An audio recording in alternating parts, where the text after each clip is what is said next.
जुम्मान शेख और अलगू चौधरी बड़े अच्छे दोस्त थे। उनकी दोस्ती इतनी मजबूत थी कि जब भी एक गांव से बाहर जाता तो दूसरा उसके परिवार का ध्यान रखता। गांव वालों में उनका बड़ा सम्मान था। जुम्मान की एक बूढ़ी चाची थी जिनके पास कुछ संपत्ति थी।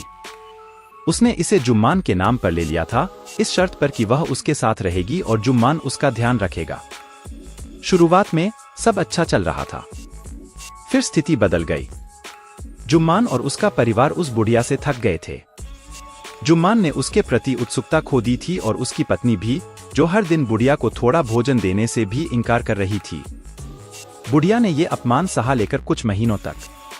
फिर उसने जुम्मान से कहा, मेरे बेटा, अब साफ है कि मैं तुम्हारे घर में चाहिए नहीं हूँ। कृपया मुझे मासिक राशि देकर अलग से रसोई बनाने की अनुमति दो। जुम्मान ने बेशर्मी से कहा, मेरी पत्नी ज्यादा अच्छे से घर चलाने का तरीका जानती है, धैर्य रखो। इससे उसकी चाची को बहुत गुस्सा आया और उसने अपना मामला गांव के पंचायत में ले जाने का निर्णय किया।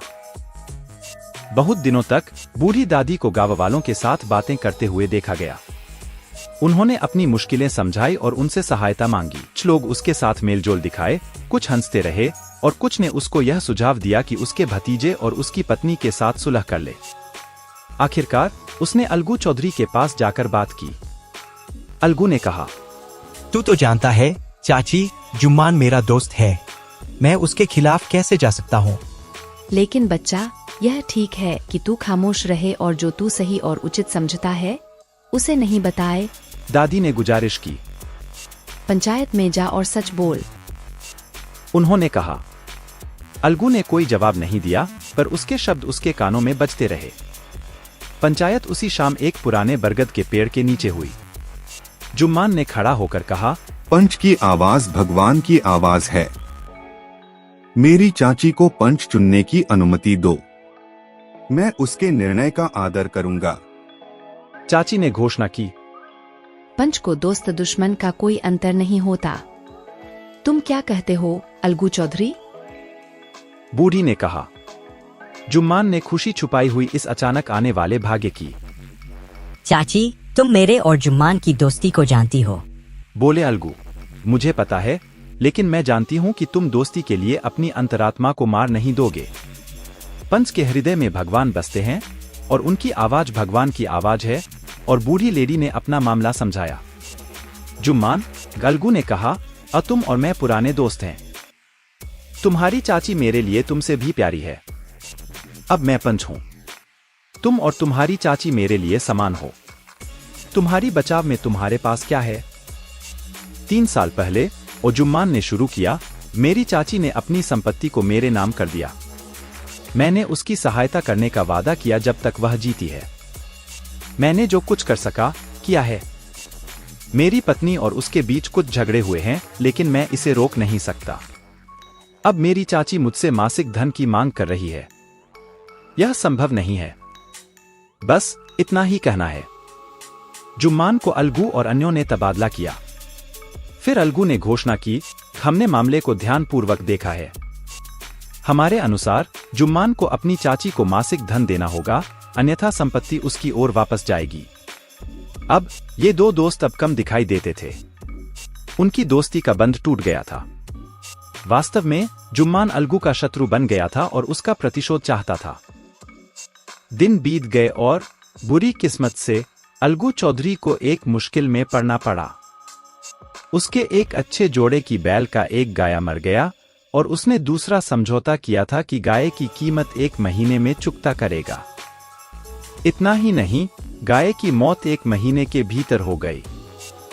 बहुत महीने बाद अलगू ने साहू साहब, गांव के एक रथ चालक को उसको याद दिलाया कि उसने अभी तक पैसे नहीं दिए हैं। साहू बहुत गुस्से में आ गया। मैं तुम्हें उस कुर्सी बकरी के लिए पैसे नहीं दे सकता। उसने हमें सिर्फ नुकसान ही दिया है। मेरे पास एक बैल है, उसका 1 महीने के लिए उपयोग करो और फिर मुझे लौटा दो। मरे हुए बैल के लिए पैसे नहीं मिलेंगे, उसने गुस्से से कहा। अलगू ने फैसला किया कि मामला पंचायत को सौंपा जाए। 2 महीने में दोबारा पंचायत का आयोजन किया गया और दोनों पक्ष लोगों से समर्थन मांगने लगे। पंचायत एक पुराने बरगद के पेड़ के नीचे हुई। अलगू खड़ा होकर कहा, पंच की आवाज भगवान की आवाज है। साहू को मुख्य पंच चुनने का अधिकार दो, मैं उसके निर्णय का पालन करूंगा। साहू ने अपना मौका देखा और जुम्मान का नाम प्रस्तुत किया। अलगू का दिल डूब गया और उसने पीला चेहरा कर दिया, लेकिन वह क्या कर सकता था। जब जुम्मान मुख्य पंच बन गए तो उन्होंने अपनी जिम्मेदारी को महसूस किया और अपने पद की गरिमा को ध्यान में रखने का निर्णय लिया। क्या वह उस उच्च स्थान पर बैठकर अपने व्यक्तिगत भावनाओं को बाधित होने नहीं देने का निर्णय कर सकते थे? वह सोचा और सोचा, नहीं, उसे अब अपनी व्यक्तिगत भावनाओं को आने वाले न्याय और सत्य की राह में नहीं आने देने का हक नहीं था। अलगू और साहू ने अपनी मुद्दे रखी। उन्हें पूरी तरह से तथ्यात्मक रूप से जांचा गया और मामला गहराई से विचारिता गया। फिर जुम्मान ने खड़ा होकर कहा, हमारा राय है कि साहू को अलगू को बैल की कीमत चुकता करना चाहिए। जब साहू ने बैल खरीदा था उसमें कोई दिव्यांग या बीमारी नहीं थी। बैल की मौत दुर्भाग्यपूर्ण थी, लेकिन इसके लिए अलगू को दोषी ठहराया नहीं जा सकता। अलगू अपनी भावनाओं को नियंत्रित नहीं कर सका। उसने उच्च स्वर में बार बार कहा, पंचायत को जीत मिली, यह न्याय है। भगवान पंच की आवाज में बसते हैं। शीघ्र ही जुम्मान अलगू के पास गया, उसे गले लगाया और कहा, पिछली पंचायत के बाद मैं तुम्हारा शत्रु बन गया था। आज मुझे यह महसूस हुआ कि पंच होना क्या होता है। पंच का ना कोई दोस्त होता है और ना ही शत्रु, उसे केवल न्याय का पता होता है। किसी को भी न्याय और सत्य के मार्ग से विचलित नहीं होने देना चाहिए, चाहे दोस्ती हो या दुश्मनी। अलगू ने अपने दोस्त को गले लगाया और रो पड़ा, और उसकी आंसू ने उनके बीच गलतफहमी का कीड़ा साफ कर दिया।